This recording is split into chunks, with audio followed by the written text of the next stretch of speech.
for them as well. So it's not a magic bullet by any means, but it's something, for God's sakes. It's something that we're willing to invest in and to be able to, you don't have to have money to take the training. You don't have to have insurance. You don't have to, look a certain way.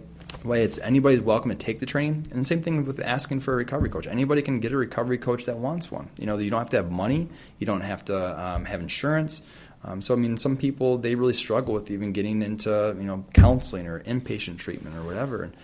So trying to make it recovery more barrier-free, I think, is a noble goal that we can all benefit from. So I think a lot of us have sat with people for a long period of time waiting for that phone call to ring they got into treatment, and sometimes it's hours, sometimes it's days, and some folks, they don't get a chance to go. So anyway, yeah. Yeah, where would you want to, we were married, but how would you want to, you wouldn't want to meet somebody in a regular bar, a church, no thanks. A recovery bar, though. Recovery. Dude, sober people, bar. Right? Isn't that Are you kidding? Isn't that part of recovery lifestyle? Yeah, you got to meet people. We're going to get posers. Mm-hmm. They're going to be jumping on the bandwagon. Oh, yeah. I'm in recovery. I haven't drank in 3 years. You know how many chicks that are tired of dating, old drunk people like I used to be? They want a nice, refreshing, oh, he's not going to lie and go cheat on me when he was drunk and blame it on, he's sober. Oh, he's got dimples. Ooh. So cute. Yeah, so I'm going to start working out. I'm going to get a sober bar going. All right. Sounds good, man. Just need some funding. Mm-hmm. So if you want to help me in my venture, maybe I've inspired somebody to donate a bar or a bunch of money, either or. And we live in a very wealthy community. Yeah. I think there's probably lots of money that's out there that if we can talk to the right people, we can make some things happen. And I think that's why not have, let's say in Petoskey, if we can have a Petoskey Recovery Community Center downtown somewhere where people can access different things. You can have 217, you can have Community Recovery Alliance right there. You could have places for people to have trainings, even having topics brought in on a regular basis about a variety of different things, offering recovery supports, where people want to come in and just talk with somebody, for goodness sakes, and having activities and being able to organize each other. Hey, we're gonna, we have so many different gatherings here, like on Petoskey Friday Night Rocks, and we have Little Traverse, what's the one thing out there in the Bay, Festival in the Bay. We have tons of events that we could easily be a part of, those types of things, and just to have recovery at the table. If 1 in 7 people have a substance use disorder, well, I bet we could probably meet a lot of people and talk with them and show them that there is some hope and give them some resources. Some people have no clue of what to do. They don't know where to reach out, and there's been a lot of false information out there too. So some folks have been, misguided, I think, in a lot of ways. So there's reason for some distrust, especially if you live places like Florida and different places where people have been trying to make a lot of money off of people going to treatments and things like that. It's been terrible. So being able to have people that you can talk to, know what the resources are, can be very valuable. So that's where we need to hopefully make those appearances. Just imagine this, Tory. All right, let's imagine. Okay, I'm getting my serious voice now. Ooh. Okay, should we turn on the lights? Yeah. So you're walking downtown Petoskey and you see this neon sign, it says recovery. You're like, what's this? I'm going to go in here. And it looks like a bar, but I don't know. You wander in, you open the door, and the door is ringing, ding, ding, ding. You walk in, and then there's just beautiful people everywhere, okay? Over to your right, there's this long wooden bar. It's all shiny. Behind the bar, there's this guy. Looks pretty cool. He's got his 217 recovery shirt on. And yes, you. All right. If you want ice cold water, you say, absolutely, I want ice cold water. So he gives you one. You see this girl making eyes at you at the bar. She's sitting there. She says, hey, I've been sober for 4 years. My name's Ginger. And you're like, hey, Ginger, I'm married. So you look over to the left and you see this studio. It looks like a studio back over there. And there's some guy, this 217 hat on. He's talking in his microphone. Looks like they're doing a live show over there or something. And then you see his pool table, and then you see a lady making donuts and a guy making pizza and ice cream parlor. And it's like a world of recovery Get a glass in here. of water, a donut. Yeah, some ice cream. These are all things from my fantasy. And then you got little people dancing around over on the dance floor. And Ginger. And Ginger's in there. But yeah, I mean, Yes, that's in my yes. mind. Like, we could have it all together. Like, 217 could have the recovery studio there. Like, it could just be fun. We could have a meeting right there, just a big old meeting room in the middle, meetings every hour or two.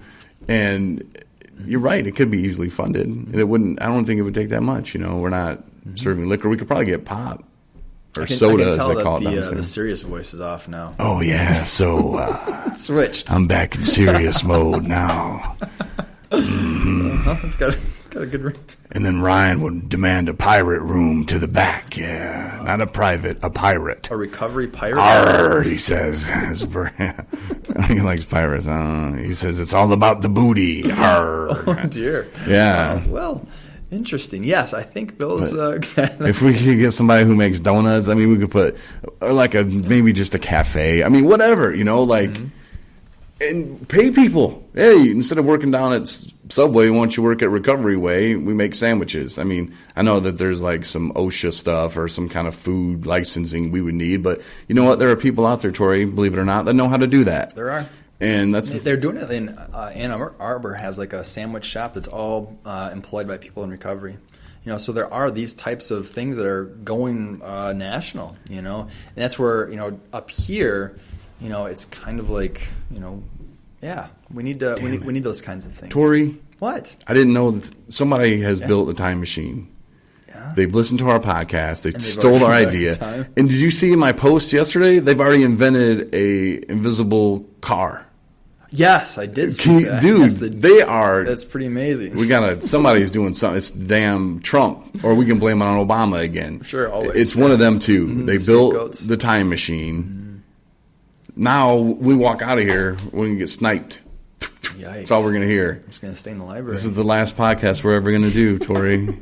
But we had some good ideas. I mean, I'm glad they used it. You know, and that's where there are some things that are undergoing. So I'm glad that you've got some great stuff that's going on, and there are some other folks that have got some great stuff going on. And those are the things where we can network with each other. You know, we have to be careful not to be too, get into these silos where it's just, you know, this group doing this thing. We really need to share resources, collaborate, work together, because again, it's all about working together and making some inroads in this, because there's room, I think, for everybody.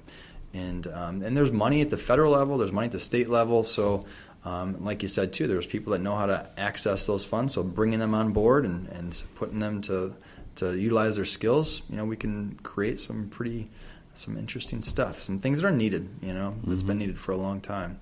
So, and I think that's in part due to a lot of people that have done this work. Like there was a time back in 1980.